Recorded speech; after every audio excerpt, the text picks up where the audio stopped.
Chers accordéonistes, bonjour et bienvenue sur I Love Accordéon. Je m'appelle Aurel, je suis professeur d'accordéon. Aujourd'hui, nous avons un invité, un accordéon acoustique. Si vous êtes nouveau sur la chaîne, ou peut-être vous ne vous en êtes pas rendu compte, d'habitude, je joue sur mon ami Roland, un accordéon numérique. Aujourd'hui, je vais essayer de vous parler de ces deux types d'accordéons, notamment leurs points communs et leurs différences, et à la fin de la vidéo, une démonstration de quelques morceaux, quelques extraits de morceaux sur les deux accordéons pour que vous puissiez juger par vous-même des points communs et des différences au niveau son. Je ne suis pas pro accordéon acoustique ou accordéon numérique. Ici, le but n'est pas tant de donner mon avis personnel, mais plutôt que vous puissiez juger par vous-même selon votre besoin, selon vos besoins actuels ou futurs, pour savoir si vous préféreriez jouer sur un accordéon plutôt qu'un autre. Eh bien, les points communs, il n'y en a pas beaucoup. C'est tout simplement deux accordéons qui sont constitués à la main droite d'un clavier piano pour ce type de modèle, à la main gauche d'un clavier basse. Ici, c'est le même principe. Ici, c'est un accordéon plus petit. C'est un accordéon à 40 basses. Ici, c'est un accordéon à 60 basses, donc il y a plus de boutons. Ici, j'ai toutes les notes, toutes les basses. Ici, nous ne pouvons pas jouer de façon chromatique tous les dièses et tous les bémols. Et à la main droite, le clavier est aussi grand pour les touches piano. Il y a autant de touches piano. Ici, c'est un accordéon à 5 registres, 3 voix. Et ici, il n'y a pas de registre à la main gauche. C'est une marque allemande, Weltmeister. Ici, c'est pas pour faire de la publicité. C'est juste un accordéon d'une élève. Merci Esther de me prêter ton accordéon, qui est très répandu. J'ai moi-même commencé mon troisième accordéon était de cette marque-là, j'en ai eu différents, des plus grands, des plus petits. Ce sont des bons accordéons. Si vous regardez pour un accordéon, ça peut être une marque, un bon rapport qualité-prix et surtout solide. Ce sont des accordéons solides, des accordéons Weltmeister. Ici, c'est un accordéon de la marque Roland, mon ami Roland. Je viendrai sur les différentes marques d'accordéons numériques qui existent. Mais pour faire simple, les points communs, eh bien, ce sont deux accordéons constitués clavier gauche, clavier droite et d'un soufflet. C'est la même chose jusque-là. Les différences. Pour commencer, l'alimentation. Eh bien, l'accordéon numérique est alimenté par de l'électricité qu'il faut produire d'une façon ou d'une autre. Ici, il peut être alimenté par un câble ici qui est branché directement sur le secteur, sur une prise secteur, ou avec des piles. Celui-ci, je pense qu'il faut lui mettre 8 piles. J'ai déjà essayé, ça fonctionne très bien. Hein.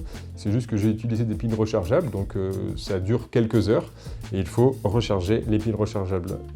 Ici, cet accordéon, il est alimenté par du vent, par de l'air, et c'est gratuit. Voilà la principale différence. Deuxième différence, la prise en main. Bon, ici sur l'accordéon numérique, si vous n'avez jamais joué d'accordéon, il y a encore plus de boutons, encore plus d'options que sur un accordéon acoustique. Les gens sont parfois impressionnés du nombre de boutons qu'il y a sur des accordéons, entre les boutons des basses, les registres et les touches piano, ou les boutons ronds, c'est le même principe, ça fait beaucoup de boutons par rapport à beaucoup d'instruments. Ici, il y a encore plus de boutons. Il y a des petits boutons pour utiliser des pistes audio qu'on peut mettre ici via une clé USB. Ici, il y a les boutons pour gérer la main gauche. Il y a des menus, des sous-menus. Enfin bref, c'est un véritable ordinateur à l'intérieur. Donc la prise en main est plus facile, plus rapide avec un accordéon acoustique qu'avec l'accordéon numérique. La troisième différence, le silence. Eh bien, sur un accordéon numérique, on peut jouer complètement silencieusement. Voilà ce que ça donne si je joue. Voilà ce que vous entendez si je n'ai pas branché le son de l'accordéon ici en sortie à un enregistreur, etc. Voilà ce que les gens dans la pièce entendent.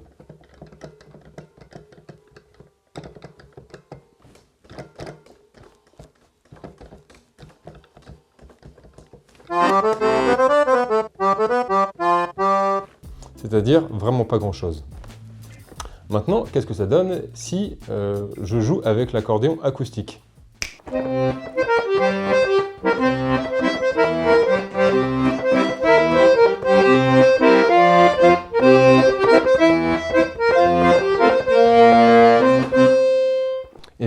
vous entendez évidemment car c'est un accordéon acoustique. Il n'y a pas la possibilité de jouer silencieusement. Donc si vous avez besoin de jouer le soir, la nuit, comme un des abonnés m'en parlait dans un message, eh bien effectivement c'est beaucoup plus pratique. Vous pouvez jouer tranquillement avec un accordéon numérique et pas avec un accordéon acoustique. Quatrième différence, les modifications sonores. Vous avez ce que vous voyez ici sur cet accordéon. J'ai, comme je le disais en introduction, 5 registres. Donc le basson, l'assemblage de la flûte et du basson, le bandoneon ça s'appelle, le master, la flûte, la musette, donc une flûte désaccordée, et le basson, c'est les 3 voix, le registre musette, donc 2 flûtes, dont une est désaccordée, et la flûte toute seule. Et ici, je n'ai pas de registre à la main gauche.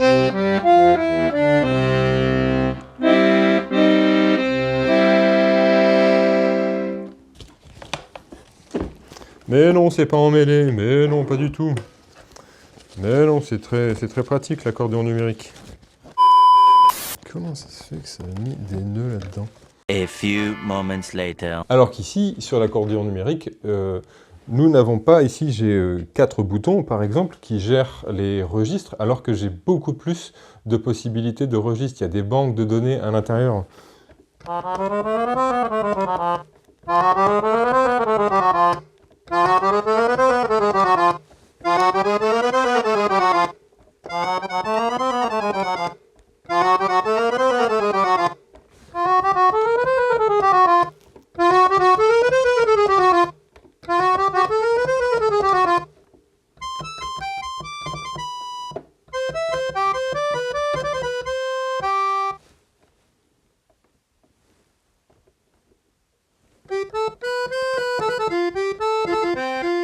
Bref, je ne vais pas vous faire la démonstration ici, dans cette vidéo, de tous les sons possibles qu'il y a avec cet accordéon, mais il y en a plus qu'avec un accordéon acoustique.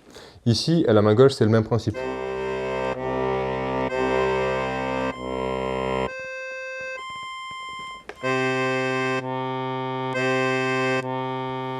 Bon, ici, c'est injuste car cet accordéon acoustique n'a pas de registre main gauche. Il est possible de faire ce genre de choses, mais la grosse différence ici est que je peux changer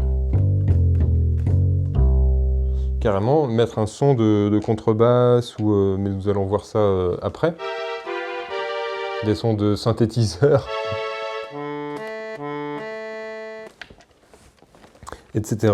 Bref, et de...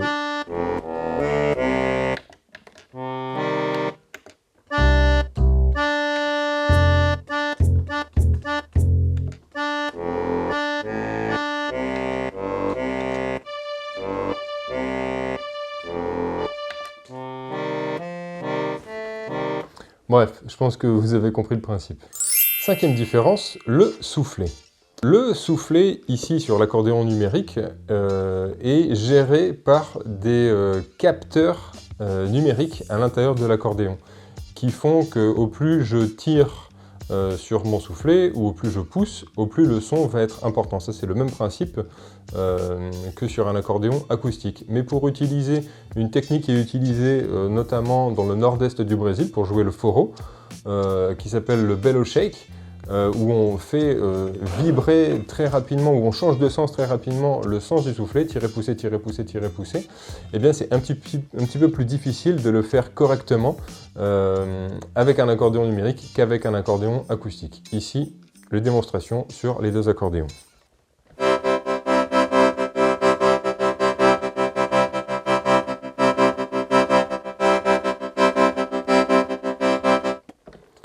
Et sur l'acoustique,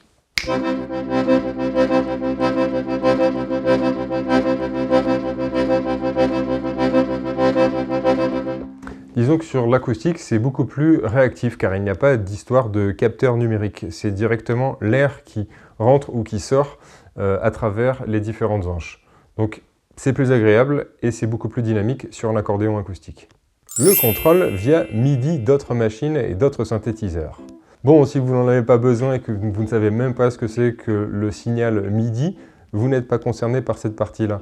Le signal MIDI est une façon de communiquer de façon électrique avec d'autres synthétiseurs, avec d'autres machines électroniques. Je joue aussi de la musique électronique, donc il peut être pratique d'utiliser ce signal via un câble avec l'accordéon numérique. Ici, il n'y a aucun câble, aucune possibilité d'utiliser cet accordéon avec un signal MIDI. Il est cependant possible d'utiliser un signal MIDI en installant un boîtier MIDI à l'intérieur d'un accordéon acoustique. Je ne vais pas rentrer dans ces détails, mais il y a cette possibilité-là. Les micros et l'enregistrement. Vous l'entendez probablement dans cette vidéo, il est plus difficile d'enregistrer correctement le son d'un accordéon acoustique selon l'endroit où on met le micro ou les micros plus ou moins près par rapport à un accordéon numérique. L'accordéon numérique, je branche des câbles qui vont, dans mon cas, dans un enregistreur sonore numérique et qui est ensuite synchronisé avec la vidéo. Mais je n'ai pas de perte sonore. Je peux jouer dans un environnement bruyant, ça n'a aucune importance, car c'est uniquement le son numérique de l'accordéon. Ici, cela dépend de la pièce, de l'acoustique de la pièce. Si je joue dans une atmosphère bruyante ou à l'extérieur, je vais capter d'autres sons. Donc, moi-même qui ai enregistré en studio avec uniquement des accordéons acoustiques, bon, eh bien, c'est plus, ça a les contraintes du vivant, ça a les contraintes de l'environnement extérieur. Le diapason et le swing.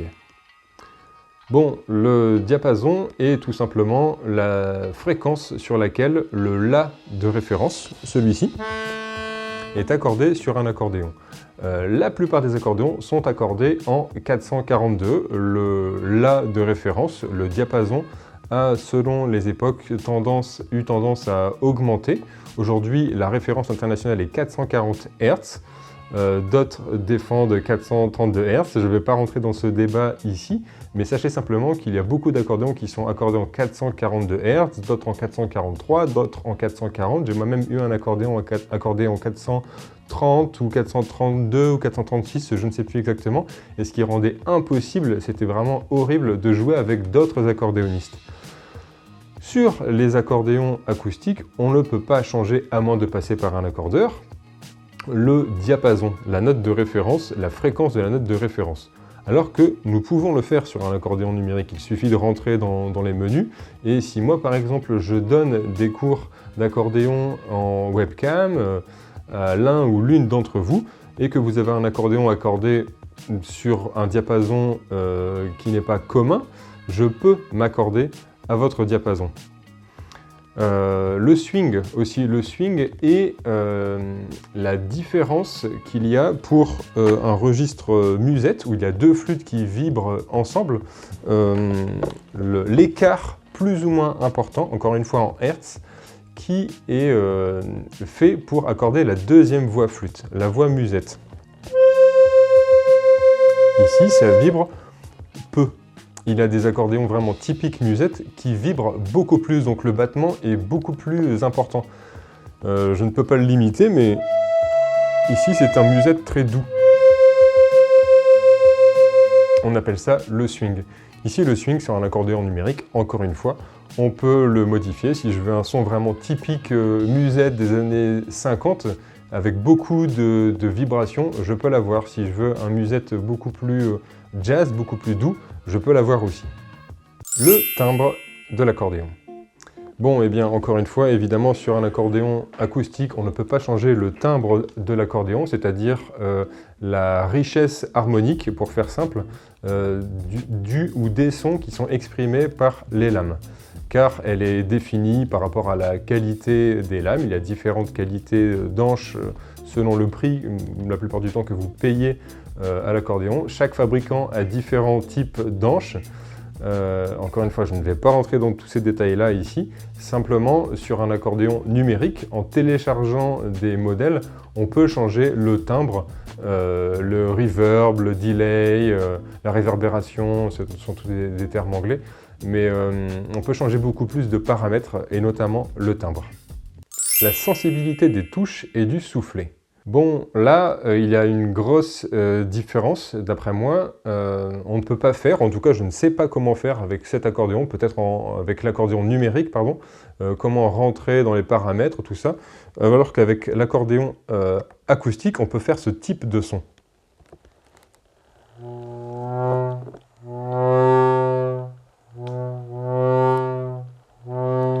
On appelle le point de frisage, c'est-à-dire le moment où la lame ou l'ange rentre en vibration. On peut vraiment jouer avec ça, en appuyant un tout petit peu. Et ça donne vraiment des sons expérimentaux qui sont intéressants, je trouve. Ici, j'arrive à faire vibrer, c'est un registre à 2 voix, j'arrive à faire vibrer une lame, une hanche sur les deux. Ici, il n'y en a qu'une. Ici, les deux.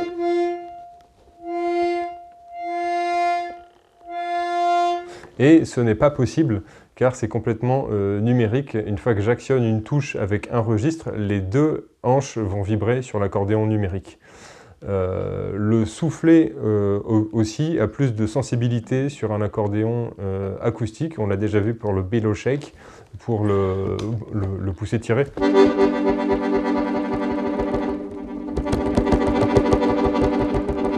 Je peux aller beaucoup plus vite en fréquence que sur un accordéon numérique.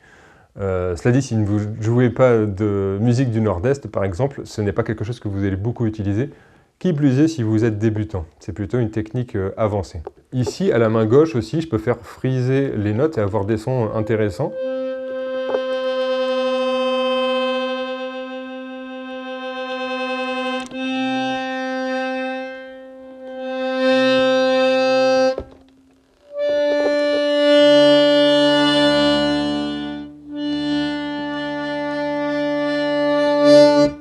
C'est, à mon avis, complètement impossible, en tout cas avec ce modèle d'accordéon. Il existe d'autres marques, d'autres modèles d'accordéon, mais avec celui-là, je n'ai pas trouvé. C'est beaucoup plus direct. Je tire, je pousse, j'ai un son numérique qui sort. Ici, il a beaucoup plus de sensibilité avec un accordéon acoustique.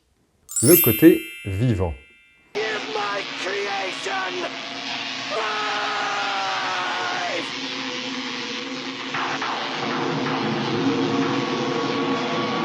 Bon, ça rejoint le point précédent. Encore une fois, sans vouloir donner mon avis, ici on a des vraies vibrations sonores dans l'air qui sortent, car ce sont des vraies hanches qui rentrent en vibration. On a quelque chose d'organique, je pense, ou moi je pourrais le définir comme ça, car ce sont des vraies vibrations de l'air qui parviennent à nos oreilles. Sur l'accordéon numérique, c'est une création artificielle des sons d'un accordéon acoustique. C'est une reproduction la plus fidèle possible des sons d'un accordéon acoustique. Donc, je ne voudrais pas dire que cet accordéon est vivant et celui-ci est mort, mais il y a quelque chose de plus réel, d'après moi. C'est difficile pour moi de mettre des adjectifs là-dessus. Je ne m'étends pas plus. Entretien et accordage. Ici, une grosse différence.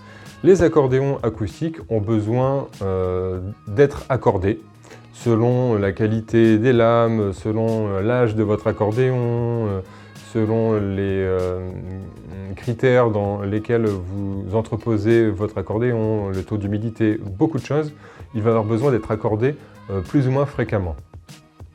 D'être ouvert, d'être nettoyé, bref, c'est un véritable entretien. C'est un instrument quand même relativement fragile, qui est fragile, sensible à la chaleur. Ne laissez pas votre accordéon dans les beaux jours, en plein été, dans votre voiture, car une voiture monte vraiment en température et ça peut faire fondre à l'intérieur la cire ou abîmer le soufflet.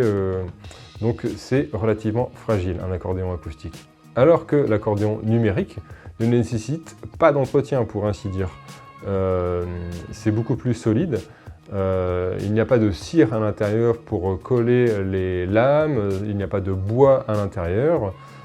C'est du plastique, du cuir et du tissu pour le soufflet, mais c'est beaucoup plus solide et il n'a pas besoin d'être accordé. Jamais, jamais une fois dans sa vie, un accordéon numérique n'aura besoin d'être accordé.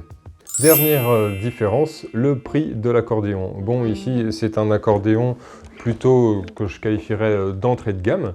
Weltmeister ne produit pas des accordéons bas de gamme, pas du tout, mais ce n'est pas la même qualité que l'accordéon sur lequel je joue, le Roland. Je ne vais pas dire combien je l'ai payé, car si vous regardez la vidéo dans plusieurs années, regardez par vous-même. Sur internet, vous aurez différents prix selon s'il est neuf ou d'occasion. Mais sachez simplement qu'un accordéon acoustique, car il y en a tout simplement plus sur le marché du neuf et de l'occasion, sera plus abordable qu'un accordéon numérique. Il y a peu de fabricants d'accordéons numériques, il y a Roland, il y a Korg, il y a Bugari, il va y avoir d'autres marques, je ne fais pas de publicité ici, mais il y a beaucoup plus de choix d'accordéons acoustiques. Voilà pourquoi vous pourrez avoir des prix plus intéressants. Les différents usages. Bon, comme je l'ai déjà dit, il y a une prise en main qui est beaucoup plus rapide sur l'accordéon acoustique. Vous pouvez commencer directement sans vous soucier d'un mode d'emploi, ce qui est le cas plutôt pour avoir un son qui vous plaise sur un accordéon numérique. Vous pouvez jouer directement, vous le branchez, ça fonctionne aussi sur un accordéon numérique. Mais il y a une praticité d'aller jouer, par exemple, des heures et des heures en extérieur, dans la nature, dans un parc, dans un bar avec un accordéon acoustique. Il n'y a pas d'alimentation électrique nécessaire. Donc c'est beaucoup plus pratique. Et maintenant, quelques morceaux que je vais jouer sur l'accordéon numérique et sur l'accordéon acoustique. Vous pourrez comparer par vous-même des différentes qualités sonores.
Et voilà, cette vidéo est terminée. J'espère que vous avez appris quelque chose.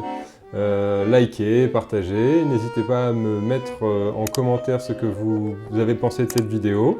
Quel est votre type d'accordéon? Quelle est la marque? C'est toujours intéressant de partager, de savoir ce que vous avez comme modèle. Est-ce que vous pensez passer au numérique si vous êtes à l'acoustique? Est-ce que vous pensez passer à l'acoustique si vous êtes sur un accordéon numérique? Ou est-ce que vous avez les deux, selon vos besoins, selon vos envies? Posez-moi des questions, n'hésitez pas pour en savoir plus. Restez curieux, jouez de l'accordéon aussi souvent que possible, et à bientôt!